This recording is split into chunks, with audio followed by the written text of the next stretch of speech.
नमस्कार साथियों, नमस्कार। आज रहीम जी के एक छोटे से दोहे पर मैं अपनी कुछ प्रतिक्रिया देना चाहता हूँ। आप लोग इसको सुने और आप लोग भी अपनी प्रतिक्रिया ज़रूर दें। जैसा कि रहीम जी ने कहा है, जो रहीम उत्तम प्रकृति का करि शकत कुसंग, चंदन विष व्यापत नहीं लपटे रहत भुजंग। आप सभी को इसका अर्थ मालूम होगा कि जो रहीम उत्तम प्रकृति, मतलब अगर आपकी सोच अच्छी है, आपके कृत्य अच्छे हैं, का करि शकत कुसंग, आपका कुसंग कुछ नहीं कर सकता है। मतलब अगर आप अच्छी सोच रखेंगे, आपका नेचर अच्छा होगा, तो आप कुसंग यानी गलत संगत में जाएंगे ही नहीं। सबसे पहले रहीम जी ने यही कह दिया है कि उत्तम प्रकृति, मतलब आपकी सोच अगर अच्छी है तो कुसंग आपका कुछ नहीं कर सकता है। मतलब अगर आप उत्तम प्रकृति वाले हैं तो आप कुसंग करेंगे ही नहीं। किसी चोर, बेईमान, दलाल लोगों की संगत में आप जाएंगे ही नहीं। अगर कहीं आते जाते रास्ते में मिल गया तो उसका कोई असर आपके ऊपर होने वाला नहीं। लेकिन हम देखते हैं कि कुसंग का असर कितना पड़ता है, बहुत बड़ा असर पड़ता है। तो उनकी प्रकृति उत्तम नहीं होती है, वो पहले से ही वो गलत होते हैं जो कुसंग करते हैं। जैसा कि आप देखते होंगे, एक अच्छा खासा इंजीनियर कुसंग के कारण ही बंदूकें उठा लेता है, मानव बम बन जाता है। ये किसका असर है? कुसंग का ही असर है। तो कुसंग, अगर आपकी प्रकृति अच्छी है, सोच अच्छी है, तो आप कुसंग बिल्कुल भी नहीं करेंगे।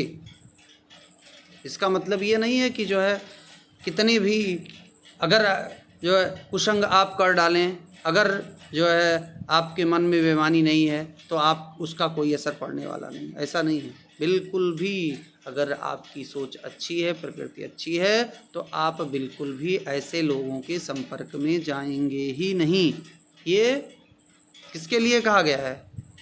मानव के लिए कहा गया है। जैसा कि इसके बाद के भाग में रहीम जी ने कहा है, का करि शकत कुसंग और चंदन विष व्यापत नहीं लपटे रहत भुजंग।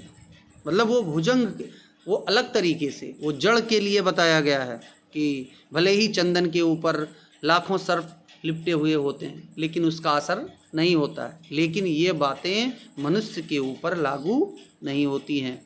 तो हमें बिल्कुल भी रहीम जी के इस दोहे के शाब्दिक अर्थ को ध्यान में रखना है। मतलब हमें ऐसे लोगों के संपर्क में जाना ही नहीं है।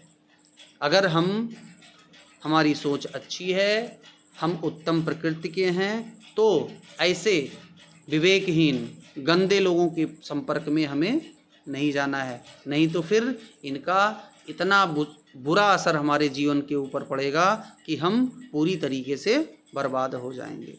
रहीम जी के दोहे को याद करके नहीं कि हम चाहे जहाँ जाएंगे, चाहे जैसे बैठेंगे, और जो है हमारी सोच अच्छी है, हमारा तो हम कुछ होने वाला नहीं है। नहीं, बिल्कुल भी आप बिगड़ जाएंगे। अगर कहीं ये हो गया कि नहीं जो है कहीं जाम चल रहा है, कहीं चोरी डकैती हो रही है, कहीं कुछ हो रहा है, और हम वहाँ जा कर के बीच में बैठेंगे, तो बिल्कुल निश्चित ही आपके ऊपर उसका असर पड़ेगा।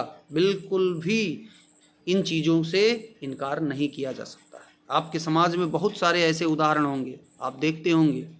लड़के बच्चे हैं, अगर उनको गलत संगत में डाल दिया जाए तो उनको बर्बाद होने में समय बिल्कुल भी नहीं लगता है। कितने भी अच्छे बच्चे हैं, कितने भी अच्छे युवा हैं, अगर वो गलत संगत में पड़ गए, नशे में पड़ गए, उनको बर्बाद होने में समय बिल्कुल भी नहीं लगता है। तो आप लोगों से हाथ जोड़ के निवेदन है कि हमें इस दोहे के शाब्दिक अर्थ की तरफ जाना है।